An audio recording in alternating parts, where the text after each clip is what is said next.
Hello দাদা, একটা ছেলে না আমায় ফলো করছে, তুমি তাড়াতাড়ি এসো।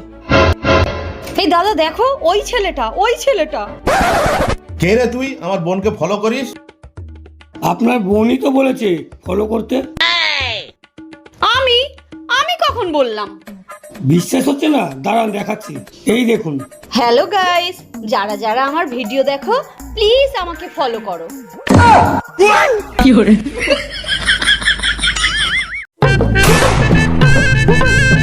लेकिन ये साला कर क्या रहा है यहाँ पे?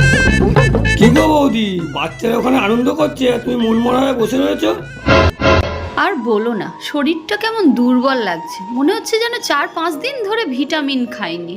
শরীর যখন দুর্বল লাগছে তো ঘরে গিয়ে ভিটামিন খাও, তো ঘরে গিয়ে রেস্ট নাও, তো এখানে মোবাইল নিয়ে বসে আছো কেন? আরে দুর্বল লাগছে তো আমার এই ফোনের জন্যই। কেন? আর বলো না, 2 দিন ধরে আমার ফোনে রিচার্জ শেষ হয়ে গেছে, ফোনটা ঘাঁটতে পারছি না, তো তাই শরীরটা কেমন দুর্বল লাগছে। কি করে নেট না থাকলে কেমন দুর্বল লাগে। कैसे कैसे लोग रहते हैं यार यहाँ पर। দিদি দিদি, কিছু ভিক্ষে পাওয়া যাবে?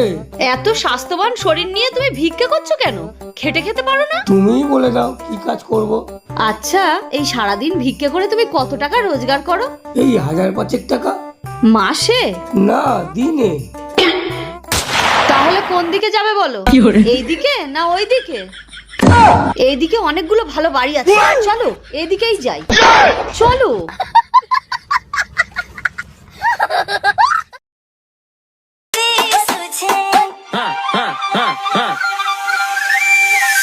এই শিবানী একটু চা করতো।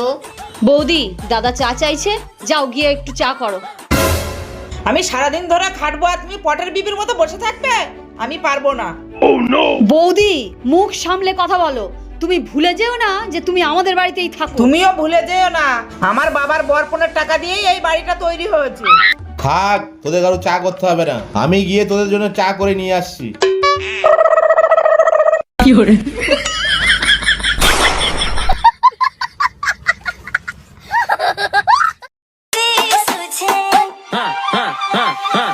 এই শোনো, আমি বন্ধুর বাড়ি পার্টিতে যাচ্ছি, আসতে রাত হবে।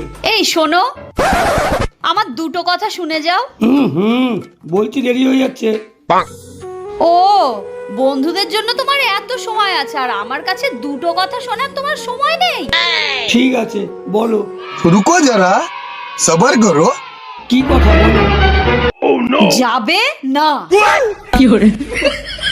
कैसे कैसे लोग रहते हैं यार यहाँ पर।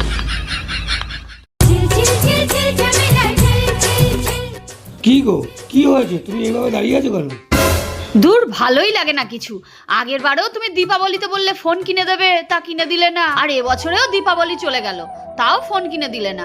আর কবে কিনে দেবে? আরে ধৈর্য ধরো, ধৈর্য ধরো, ঠিক হবে। এই তুমি যে এই সব সময় বলো যে ধৈর্য ধরো ধৈর্য ধরো, এই ধৈর্যটা কে? আর তার বাড়িও বা কোথায় যে তাকে গিয়ে আমি ধরবো? আমায় বাড়িটা চিনিয়ে দিও তো। তোমার ওইসব চিন্তা করে লাভ নেই, তুমি বাড়ি চলো। কি করে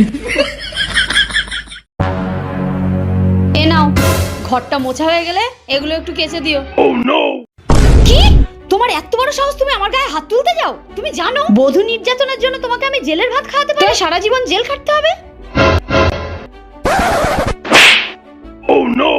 কি, তোমার এত বড় সাহস যে তুমি আমার গায়ে হাত তুললে? এই তুমি এক্ষুনি থানায় ফোন করো, এখানে থাকার থেকে জেলে থাকা অনেক ভালো। কি করে ওখানে আর কিছু না হোক, আমি আরামে থাকতে তো পারবো।